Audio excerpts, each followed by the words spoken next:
Hello, everyone, and welcome to Is Your Brand Boring? How to use online events to accelerate your community marketing strategy. Today's conversation will explore the need for brands to distinguish themselves, not with gimmicks, hard sells, or expensive paid ads, but with transparency, authenticity, and a commitment to their customer community. I'm Hannah Scherer with Team BigMarker, and I'm your host for today's discussion. I'm also thrilled to introduce you to our fantastic guest speakers. So the first is Abel Flint. Abel is a senior manager within the marketing department at Suzy, a real-time market research platform. Prior to Suzy, Abel spent 5 years working within the creative advertising space at Grey Group, leading integrated marketing campaigns for brands such as Canon, Kellogg's, and HSBC. Welcome, Abel. Next, we have Tom Slater, who's a group creative director at Mosaic North America. Tom has over 15 years of experience as a creative leader, connecting consumers with the brands they love and producing award-winning experiences for globally recognized brands such as Stella Artois, Michelob Ultra, Bacardi, and many more. Welcome, Tom. Now, I want to go ahead and just kick things off right out of the gate with a question. What is community marketing, and what does a solid community marketing strategy really look like? And why is it so important to invest in community marketing now, especially in 2021? Abel, if you don't mind, I'd love to look to you for this. And if there's anything else to weigh in, Tom, from you, we'll go ahead and do that too. Yeah, absolutely. Well, Hannah, thank you so much for you and the rest of the BigMarker team for inviting me to join. I think for us in the B2B SaaS world, for so long, live events was a really big part of our marketing strategy and really a pivotal way that we came together with, our quote unquote community, which is our customers. So I think at the beginning of the pandemic, we were looking for a really quick way to make sure that we're keeping that always on engagement with them and making sure that we kind of kept on the pulse with them and that we kept top of mind. I think for us, the realities are that the B2B buying cycle can be anywhere from 3 to 6 months to 12 months. And I think the more that we can keep ourselves top of mind and making sure that we're ever present in their thinking process, that really important is for us as kind of marketers to make sure that we're really just helping our sales team. So I think that's kind of part one of what is community marketing and why is it so critical. And I think for us, it's like, what makes a really good community marketing plan is about making sure that you're giving them authentic ways to connect and giving them authentic content. It's not about putting a webinar out there that's just a thing that's just about your product features and functionality. It's about giving them things that they really need. So for us, that was about doing real-time trend presentations every other week for pretty much the entire beginning of 2020, and just constantly keeping a dialogue with our customers so that they knew what was going on about the state of the consumer. Mm-hmm. Yeah, and I think, kind of just circling back to this, authenticity is huge. But with so many things to invest in, I guess, why now? Why community marketing? And why in late 2021 specifically is it so important for companies to strengthen their community marketing strategy? And Abel, if you don't mind kind of just elaborating a little bit, I'd love to learn a little bit more about what your thoughts are here. Yeah, I think the realities of the world is that we're very much are going into a hybrid model when it comes to events and for community leaders. So I think the luxury of the last couple of months is that you didn't have to go to Las Vegas to go to CES to see the best possible speaker there. You could be an entry-level analyst and still get the same experience there. So I think people have gotten used to that, and I think they now expect that relationship with their companies. And I think the more that you can deliver on that, the better. I don't foresee this going away. I think when we think about our marketing strategies for the next year or so, I think online and digital events and building that community around it becomes even more important for us. And we're really going to continue doubling down on that. Mm-hmm. I agree. And, Tom, anything to add here in your world? Yeah, I would say to Abel's point, a lot of things are changing right now. His point as well, before we were really focused on the live event, the live experience, but we're seeing that integrated model happening throughout all the brands that we touch right now. People are, there's so many choices out there. There's so many brands that people follow, but what makes a difference is like how that brand can connect with that consumer in their homes. both now in a live setting as well as people are just not ready to get back out there. So we're trying to find those hybrid models to still be able to connect with all of our consumers as, the pandemic kind of keeps going up and down. It becomes now the fabric of everything that we do and all the strategy that we have as well. Mm-hmm. Yeah, I think that's so important. And, obviously we've all experienced a lot in the past year and a half. So I definitely think there's so much to learn there. So let's just say for a second that a company is just starting to build their community marketing strategy. Where should they start? How should they decide who they're targeting and what should they look and sound and feel like? What kinds of content should they focus on? I don't know if we want to break this down into multiple parts, but, Abel, if you want to kind of take a stab at that first, and then maybe Tom kind of add your thoughts in as well. I think first off, I think about it from a content perspective, right? So I think the realities are when you're doing online virtual events, you're dealing with a lot of different competing agendas. So you have Netflix, you have potentially kids in the background, you have friends and in-person things that are starting to happen around you as the world kind of returns back to normal.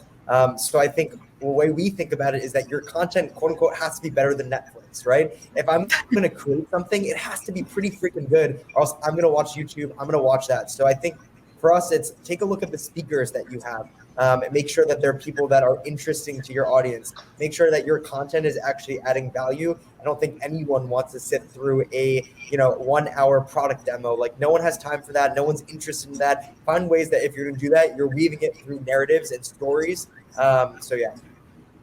Definitely. Yeah, I think there's twofold on that too. And I think, right now there's so much content out there. There's everybody's doing content, but to do content with purpose, what is the purpose at the end of the day of what you want your consumers to get out of it? And then also, really connecting with your consumers, understanding the DNA of your brand, understanding what drives them. And I think as marketers, we know, we've worked on these brands for so long. We're so well in tune with what our consumers really love and feel. But it's at the end of the day, it's how do we connect those tribes and create the community around those so that there is authentic and authenticity and, in conversation that's just not one way. We don't want to make ads. We want to make actually authentic connections. And content is a great way to do that. And it's a great way to really build a following for your brand and also for the consumers that touch that brand as well. Mm-hmm. And I really appreciate that insight from both of you. I guess if we were kind of giving our best advice to somebody who's just looking to get things off the ground, where would you start if you were kind of starting from scratch? What are the kind of 101 basics, when we look to community marketing and getting it right?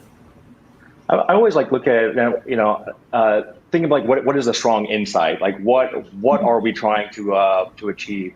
What's happening in the landscape right now, no matter what's going on. What are the people talking about, and being able to insert your brand in a very interesting way within that space.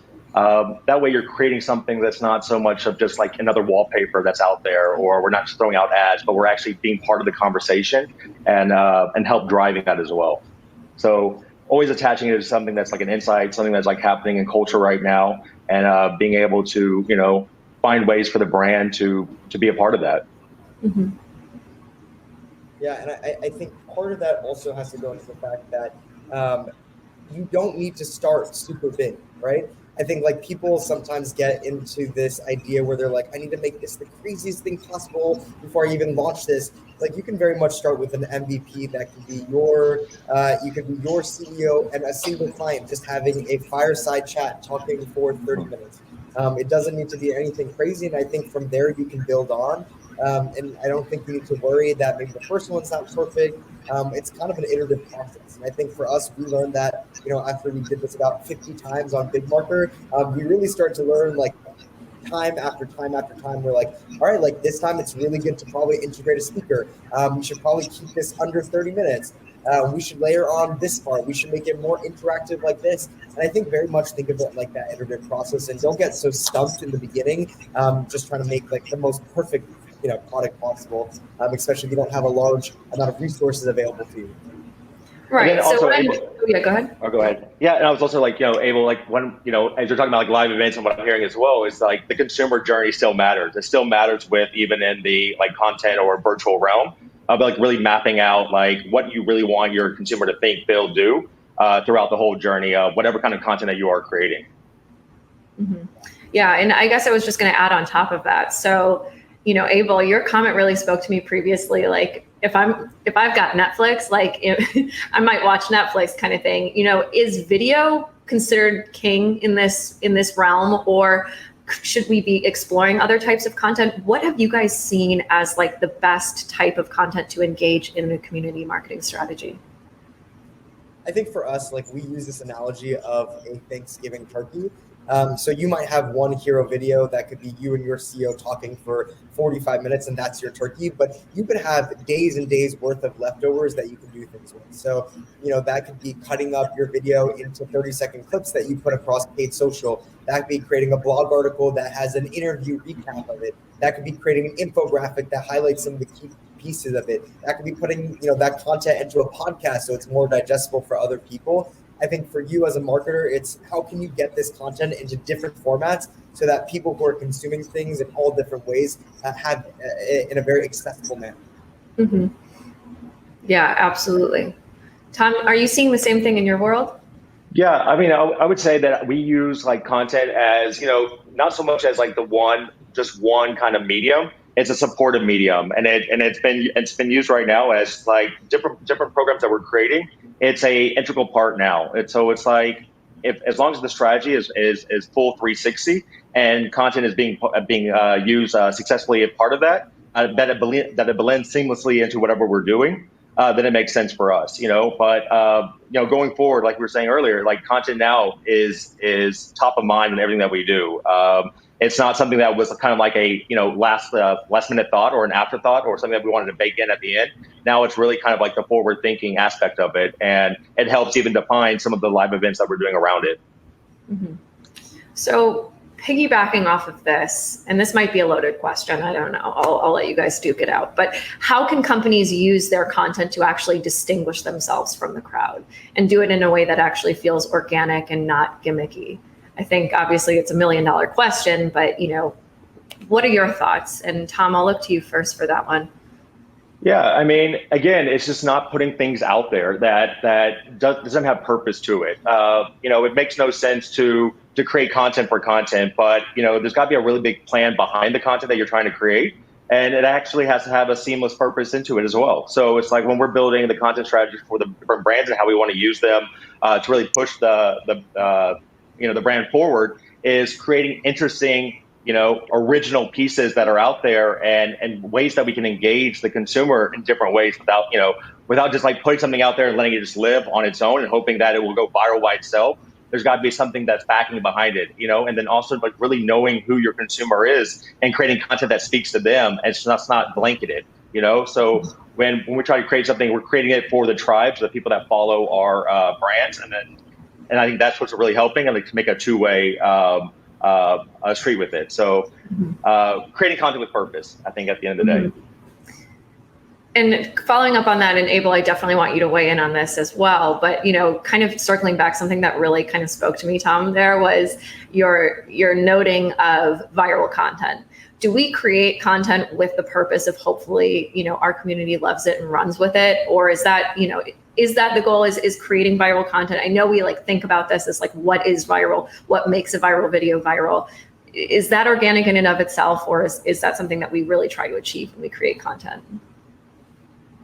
I think I can answer that one. So for us, I think B2B marketing things going viral, probably a little slim here in our world here. But I think our version of viral is if, one of our clients with one of our companies is sending it around to their teammates. And I think that comes from making sure that you are creating something that truly adds value to their life and that you are creating something that they really can't get anywhere else. So from our perspective, we have a real-time market research platform that lets you get insights from consumers pretty rapidly. So during the beginning of the pandemic, what that meant for us was really diving into that network, creating insights from that, and then sharing that back out with our audience in a time where there wasn't a lot of available data on how consumers were approaching shopping, how they're approaching entertainment, how they're approaching their home. And I think our clients and our consumer base really saw a lot of value from that, and they were sharing it. They were taking that bite-sized content and getting it to their colleagues. And I think that kind of really created that virality that we're hoping for here. Yeah. Tom, anything in your world that you're seeing, when I know you're more on the experiential side of things. So is that with the intent of something becoming viral, or is it kind of just more connecting with your audience? I mean, I think the end goal, of course, we want it to be shared multiple times. We want the big PR push behind it. We want it to be, in the stories. But I think at the end of the day, it's a way, during the pandemic, when we weren't able to connect with consumers on a live level and be, that in person where we're creating programs around where they can touch and feel the brand. Content was a way for us to connect with them and also for them to connect back with us. So, end goal for sure, definitely want to be big, but it's a way to keep hold of the consumers that you built a following with, and be able to share, share emotional stuff, so emotional programs and content pieces that authentically connect with that consumer. It's again, it's art, not ads, that you're always trying to create, with the different brands that we do. Mm-hmm. And circling back kind of full circle to the original question, Abel, I'm definitely interested in your take on this. How are you kind of creating and producing content that does feel organic and maybe stays away from gimmicky? Is it just sticking to what you know, or is there something more there to it? Yeah, I think for us, it comes down to a few things. One, I think making sure that it's not just people from my company talking about it. We oftentimes will integrate, topical speakers into all of our sessions to add in authentic perspectives from the industry, whether that's a journalist, whether that's, a leading analyst, whether that is a CEO of a company. I think that's really important so that you're not just having a one-sided conversation between you and them. It's kind of multi-pronged there. I think, two, making sure you lean into what's authentic about your brand. So for us, we are a real-time insights platform. So making sure that we use that as the cornerstone of all of our content is so key. And I think people come back to us because it's really something they can't get anywhere else. And I think, three, making sure that it's an entertaining thing. I don't think anyone, I know I don't want to sit and watch a boring thing for an hour. I want to make sure that it's got some sort of entertainment value there. So I think those are all things that we think about. And I think they all kind of add to the equation of what authenticity really means for us. Mm-hmm. Mm-hmm. And following up on, I guess, both of your responses there, has that authenticity or has that voice changed in the pandemic where you're kind of limited to what you can or cannot do, or felt that you were originally limited, but then you found other ways to produce it in ways you didn't think of before? I think for us, it allows us to actually be more authentic. We now have the opportunity to speak to 5 to 1,000 people every time we do a webinar versus if you're going to a live event or you're doing activation, maybe you have 50 to 100 people who are watching your thing. This actually broadens the spectrum of the people who are coming. And it's not just your execs who are going to that trade show, but it could be every level of an organization. I think that actually helps us make sure that we're sharing who we are to really everyone that wants to listen to us. Mm-hmm. Yeah. I think it's definitely helping also on our side, reaching more people that we weren't able to touch before. So before, in a live event, it's only limited to a couple hundred or 1,000, 2,000 people that might show up to the event. Now there's a broader reach. Everybody can be a part of something that they were maybe not being able to do before. Mm-hmm.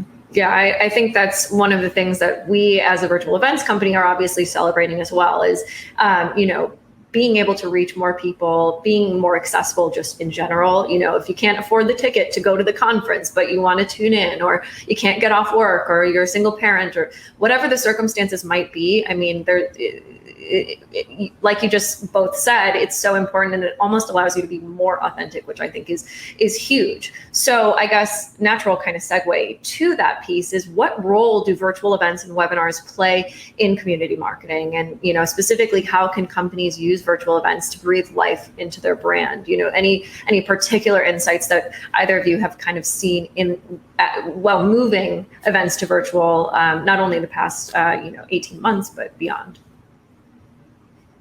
I think for us, virtual events are really a cornerstone of what we do, right? I think that is our tentpole moment where we have an opportunity to talk authentically to our audiences.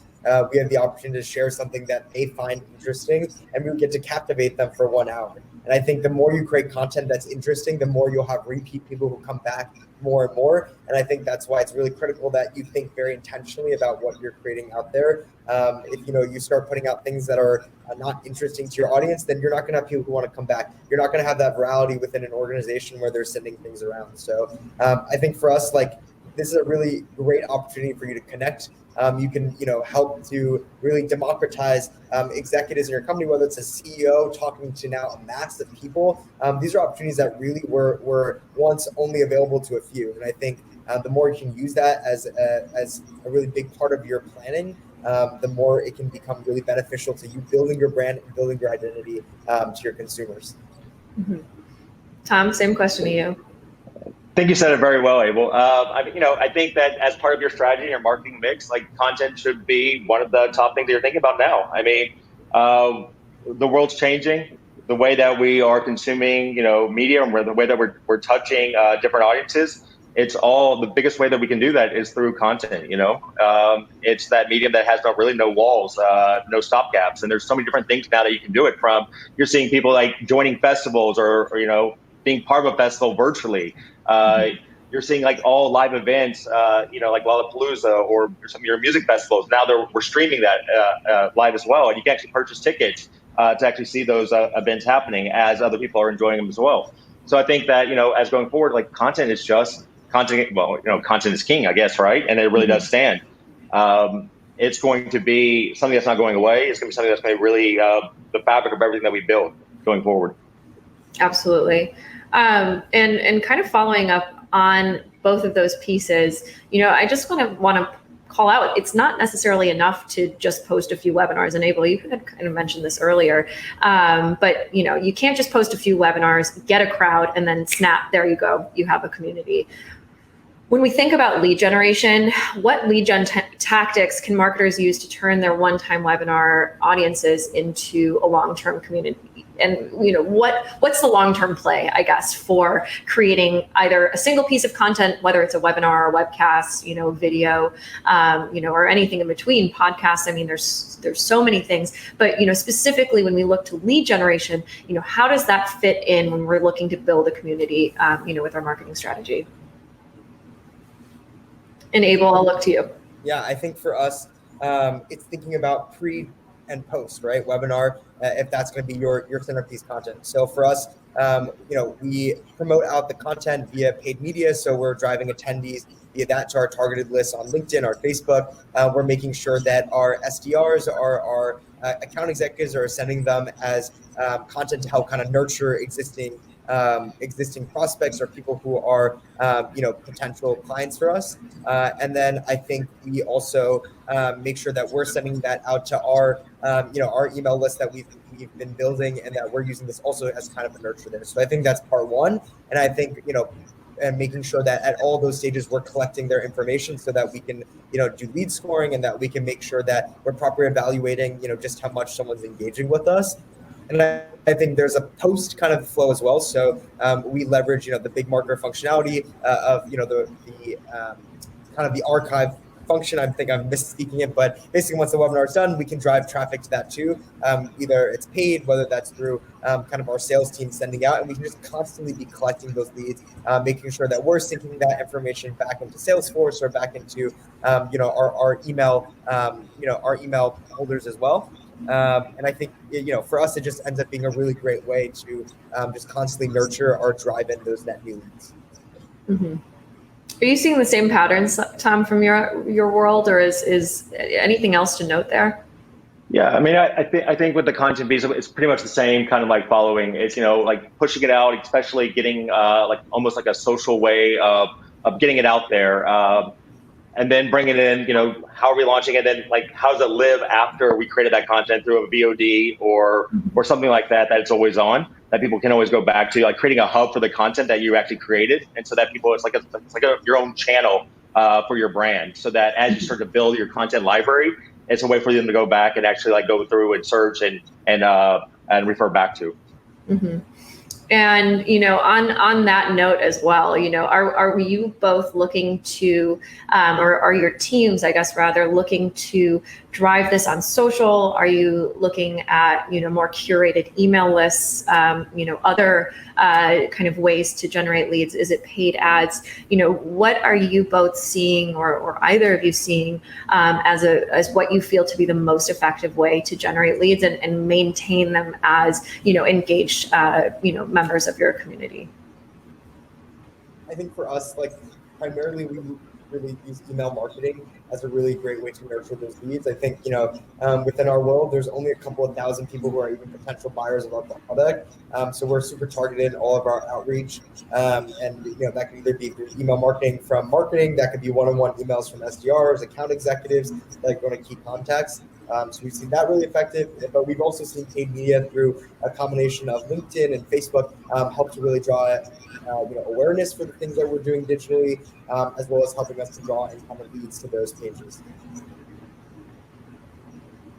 Yeah, and I think the same thing for us. I mean, also social is really big for us, like how we start to push out any of the content that we're creating, paid, organic, as well. I mean, it kind of like starts with us with a little bit of a social push, and that's what really drives to whatever. If we're showcasing it on like a YouTube Live or a Instagram Live, it all kind of like starts from there. Mm-hmm. Now, another kind of $1 million question is, can either of you think of any kind of best examples that you've seen, whether it's from clients or just kind of examples that you've seen in the wild, that you've used as inspiration or that inspire you, as that kind of marketing strategy? Anyone that you're seeing do it really well, or anything you've seen, and we don't need to name names, but not done so well? I mean, I think for the things that do well, and there's a lot of people who play kind of the CPG and food and beverage world, especially early on in the pandemic, when they were leveraging their celebrity endorsements to create meaningful content. So whether that is having, a professional chef create, ways that leverage craft items to make recipes, or there were, different ways that, thought leaders within that space would kind of share their unique point of view. I think people start to associate them with the brand, and it creates this, this really strong momentum for your own activities. So I think any brands that have done things like that, to me, are always best in class there, because they're really creating something that adds true value to their end clients. Yeah. Mm-hmm. I would say too, like, for me, and I won't even talk about my own campaigns, but a lot of the stuff that we have done have that kind of like aspect to it, of like connecting people back home in the kitchen, or how do we do something where it adds value for what was happening at the moment. But one of the campaigns that I saw this year that still struck me as like one of the best in class was movement courtside. People during the pandemic couldn't actually go to the game; they couldn't actually be part of it. But we were able to create, or the client was able to create an experience where you could actually like sign up, grab a ticket, and come into the stadium, be courtside, but virtually. And what I loved about that was that there was still, it wasn't just a one way. Like people could interact with the players, with the fans. And it was a piece of content that, I think it just grew and grew and grew. And once people started hearing about it, it was like, I have to get in. I have to be part of this. It was just kind of amazing how we could take that same experience, courtside, but actually make a virtual content piece out of it, and it was a content that was also a really, incredible experience as well. Yeah, I think from the examples that both of you gave, it's like happy experiences, especially in the pandemic when it's not a very happy time. Right. Circumstances were definitely compromised and everyone was kind of dealing with the situation in their own way. And, both of these are kind of taking the lemons and making lemonade. I remember even just, seeing that on, when my husband was watching basketball, you see all the fans in the crowd and they're like smiling and have a great time, just as they would in, a live game. So yeah, I think both, are super, super great examples. And if you don't mind, we have one more question today, and this is actually a audience question that's been submitted via video. So I'm going to go ahead and pull that up now, and we can take a look.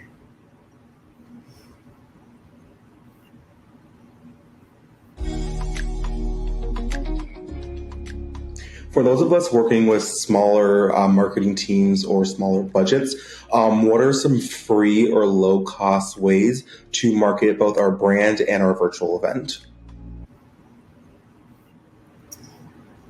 So question here is, we might not have the biggest budget. Where do we start? What are some low cost or even free options for us? I would say like tapping into your tribe of followers right now. Use them to your advantage. Even you don't have to have the biggest influencer to actually create a bit of buzz about your event. Type into those micro influencers. Type into the network you already have, and let that kind of snowball from there. That word of mouth and the way that people can actually like share your content for you is the best way, I think one thing that we saw early on in the pandemic, and probably even, since we really started doing this, I think the history is that Suzy is only really about a 3.5-year company. So, we really started kind of bootstraps when we first did it, and very much we had to build this up from scratch. There was no, existing infrastructure there. But one thing that we did really early on was finding authentic partnerships for us and leveraging those as cross-promotional channels. So for us, we knew that we had this data. We knew that people that were marketers were very interested in it. So how do we tap into different marketing networks and collaborate with them on webinars? So leveraging their existing audiences to kind of pull into ours. So we found that to be a really, really impactful strategy for us, especially when, maybe in the initial days when we hadn't built up as much of a CRM system and we really needed the clout and, the audiences of other networks. So I think that's one, making sure that you're creating something that's really authentic and special that you can't get anywhere else. I think it's all about relationship building, making sure that you're, meeting those contacts that work at those associations or trade organizations, and just like continuing to find ways that you can authentically intersect with the work that they're doing. Mm-hmm. Yeah, I'm hearing a lot of you scratch my back, I'll scratch yours kind of things. And I definitely agree, cultivating partnerships that are not only meaningful, but help you spread the word at a low or free cost. That actually does conclude our session. I just want to take a moment, Tom and Abel, to thank you so much. It's been an absolute pleasure chatting with you both today. Thank you both so much for your time and for sharing your expertise with our audience. I really do feel energized by the conversation, and I definitely think, our audience got so much out of today's session. Just a note for everyone, we will be moving to our next session in about 5 minutes. Please feel free to get up and stretch your legs or stick around for a quick spotlight feature overview. Also, if you're looking to elevate your virtual or hybrid events, please reach out to sales@bigmarker.com to set up a one-to-one chat. Thank you, everyone, and have a great day. Thank you so much. Thank you.